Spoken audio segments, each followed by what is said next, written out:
வணக்கம். ஸ்ரீ சிவசூர்யா ஜோதிட வித்யாலயம் வழங்கும் காலச்சக்கரம். நான் சிவசூர்யா செந்தில்குமார், கோவில் நகரம், கும்பகோணத்திலிருந்து.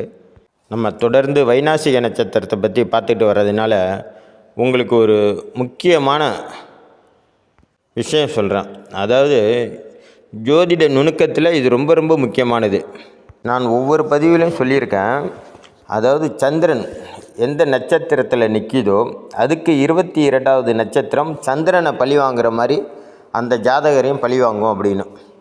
இதை நீங்கள் உங்கள் செல்லில் அப்லோடு பண்ணி வச்சுக்கோங்க, டவுன்லோடு பண்ணி வச்சுக்கோங்க. என்ன காரணம்னா, இந்த நான் சொல்கிற இந்த விஷயத்தை நீங்கள் கேட்டிங்கன்னா ஆச்சரியப்படுவீங்க.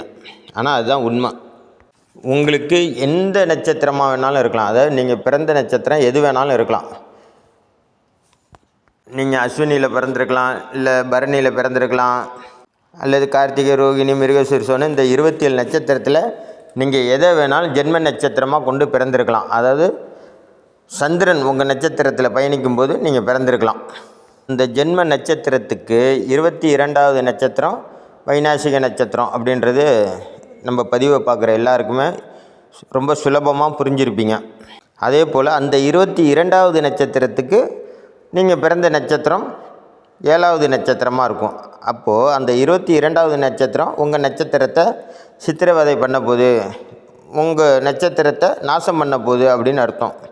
உங்கள் உடைமை, உங்கள் உடல், உள்ளம் இதையெல்லாம் நாசம் பண்ணக்கூடிய நட்சத்திரம் தான் அந்த 22வது நட்சத்திரம். அதே போல் உங்கள் ஜென்ம நட்சத்திரத்துக்கு 7வது நட்சத்திரம் வதை நட்சத்திரம்.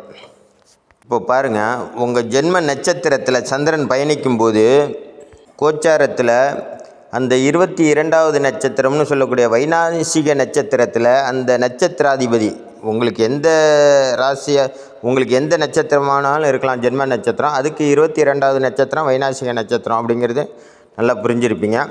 உங்கள் ஜென்ம நட்சத்திரத்துக்கு 7வது நட்சத்திரம் வதை நட்சத்திரம் அப்படிங்கிறதையும் புரிஞ்சுப்பீங்க. அதே போல் உங்கள் வைநாசிக நட்சத்திரத்துக்கு உங்கள் ஜென்ம நட்சத்திரம் 7வது நட்சத்திரம். அப்போ அந்த 22வது நட்சத்திரத்துக்கு உங்களோட ஜென்ம நட்சத்திரம் வதை நட்சத்திரம் அப்படிங்கிறத நல்லா புரிஞ்சுக்கோங்க. இதை ஒரு வாட்டிக்கு 2 முறை கேட்டிங்கன்னா உங்களுக்கு புரிஞ்சிடும். இப்போ பாருங்கள், உங்கள் ஜென்ம நட்சத்திரத்தில் சந்திரன் பயணிக்கும்போது இந்த 22வது நட்சத்திரத்தில் உங்களோட அவயோகி நின்று திசாபுத்தி நடந்தாலும், அல்லது மாரகாதிபதியோட திசாபுத்தி நடந்தாலும், அல்லது பாதகாதிபதியோட திசாபுத்தி நடந்தாலும், அல்லது அந்த 22வது நட்சத்திரம் எந்த நட்சத்திரமோ, உங்கள் ஜென்ம நட்சத்திரத்துக்கு 22வது நட்சத்திரம் எந்த நட்சத்திரமோ அந்த நட்சத்திரத்தின் அதிபதி அதில் உட்காந்து திசாபுத்தி நடந்தாலோ, அல்லது அந்த நட்சத்திரத்தை பார்த்தாலோ, அல்லது உங்கள் நட்சத்திரத்துக்கு உங்கள் ஜென்ம நட்சத்திரத்துக்கு 7ஆம் நட்சத்திரத்தில் உட்காந்து திசாபுத்தி நடந்தாலோ, உங்கள் வைநாசிக நட்சத்திரத்திலேயோ உங்களுடைய ஜென்ம நட்சத்திரத்துக்கு 7வது நட்சத்திரத்தில் சனி பகவான் கோச்சாரத்தில் பயணித்தாலும், செவ்வாய் பகவான் பயணித்தாலும், ராகு கேதுக்கள் பயணம் செஞ்சாலும், உங்களுடைய அவயோகி பயணித்தாலும் உங்களுக்கு உடம்பு சரியில்லாமல் போகிறத நீங்கள் உணர முடியும்.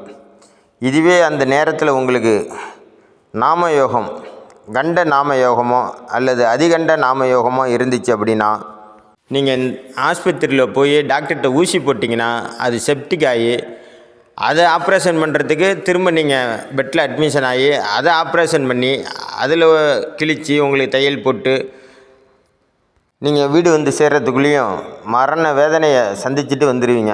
இன்னும் சொல்லப்போனால் ரண வேதனை, ரணம்னா நான் அறுக்கிறது, ரத்தம், காயம், இந்த ரண வேதனையை நீங்கள் சந்தித்து வீடு வந்து சேருவீங்க. அதே போல் உங்கள் ஜென்ம நட்சத்திரத்துக்கு 22வது நட்சத்திரம் வர்ற அன்னைக்கு ஆஸ்பத்திரிக்கு போகாதீங்க. அதாவது ரொம்ப முடியலைன்னா போய் சேருங்க.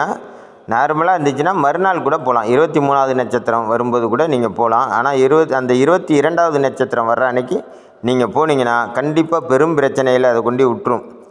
அதே போல் உங்கள் ஜென்ம நட்சத்திரத்துக்கு 7வது நட்சத்திரத்தில் சந்திரன் பயணிக்கும் போதும் உங்களுக்கு உடல் உபாதைகள் ஏற்பட்டுச்சுன்னா போய் ஊசி போடாதீங்க, மருந்து மாத்திரையாக வாங்கி சாப்பிடுங்க. ஏன்னா இந்த ஊசி போட்டிங்கன்னா அதுவே செப்டிக் ஆகி அது உங்களை வதைக்கும், அதாவது ரண வேதனையை உண்டு பண்ணும்.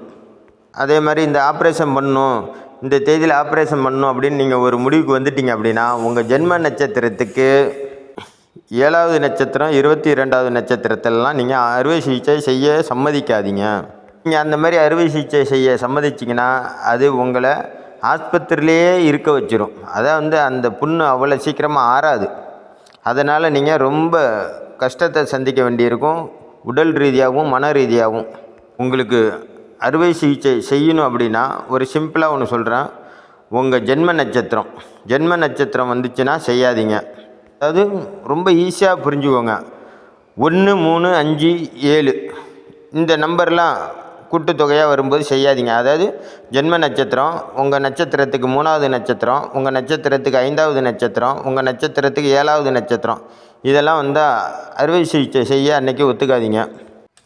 அப்போ எப்போ செய்யலாம் அப்படின்னு பார்த்தீங்கன்னா, இதிலே நட்சத்திரவாதமாக நம்ம பிரித்து எடுத்தோம்னா இதுவும் ஈஸி தான். உங்கள் 2, 4, 6, 8 பார்த்துக்கோங்க. 2ஆம் நம்பர் இரட்டைப்படையில் வர்ற நட்சத்திரமாக இருக்கணும். 2வது நட்சத்திரம், உங்கள் நட்சத்திரத்துக்கு 2வது நட்சத்திரம், 4வது நட்சத்திரம், 6வது நட்சத்திரம், 8வது நட்சத்திரம், 9வது நட்சத்திரம். இந்த நட்சத்திரம் வரும்போது நீங்கள் அறுவை சிகிச்சை செய்ய சம்மதிங்க. கண்டிப்பாக அது சக்ஸஸ்ஃபுல்லாக முடியும். உங்களுக்கு ரண வேதனையும் மரண வேதனையும் தராது இந்த நட்சத்திரம். ஈஸியாக நீங்கள் வீட்டுக்கு வந்து, ரணம் என்றால் புண்ணு. அப்போது நீங்கள் உங்களுடைய வைநாசிக நட்சத்திரம் வர்ற அன்னைக்கு அறுவை சிகிச்சை பண்ணிங்கன்னா அந்த புண்ணு ஆறவே ஆறாது.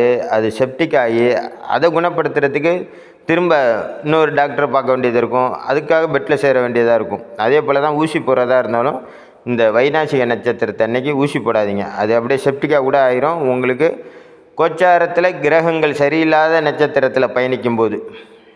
சரி, நீங்கள் இது வரைக்கும் நம்ம சேனலை சப்ஸ்கிரைப் பண்ணாமல் பார்த்தீங்கன்னா தயவுசெய்து சப்ஸ்கிரைப் பண்ணி பாருங்கள். அது என்னோடய சேனலை சப்போர்ட் பண்ணுற மாதிரி இருக்கும். இந்த பதிவில் விஷயம் இருக்குதுன்னு நினச்சிங்கன்னா மற்றவங்களுக்கும் ஷேர் பண்ணுங்கள். அது அவங்களுக்கும் பிரயோஜனமாக இருக்கும். நன்றி, வணக்கம். நல்லதே நடக்கும். வாழ்க வளமுடன்.